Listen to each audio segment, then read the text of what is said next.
Well, let's take a second and talk a little about the rig that works so well here on the Niagara River. It's a basic 3-way swivel setup.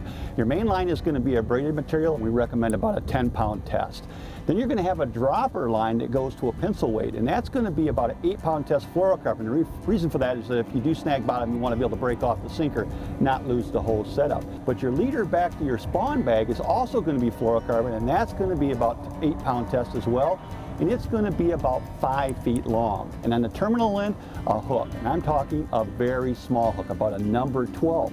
And the reason for that is you want the hook so light that it doesn't change the action of the spawn bag, but the spawn bag floats naturally through the current. So you can't use a big hook here.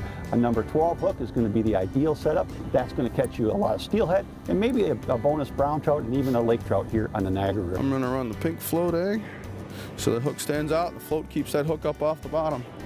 So what you want to do here, we're only in about 16 feet of water, so you only need 16 feet of line out. Just let it go a little bit, lift it up, keep that sinker off the bottom, and then work it down until you feel it tick.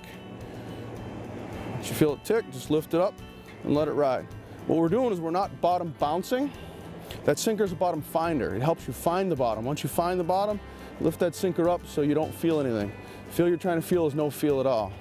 If it's constantly ticking and dragging, you're just pulling your eggs through the rocks instead of letting them float over top of the rocks.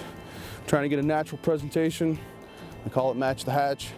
Any eggs that are in the river will just be floating down the river, so you want your eggs to do the same thing.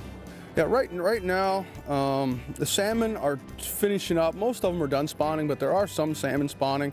So this area here where we're fishing is where the salmon run is. There's a lot of salmon eggs in the river, in this part of the river.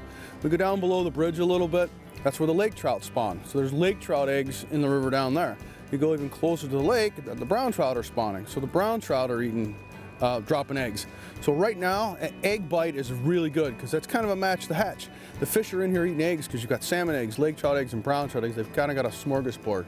So once those eggs kind of deposit into the rocks and they eat the ones that they can't get to, then it switches over to more of a minnow and plug bite. So good time of the year to run eggs.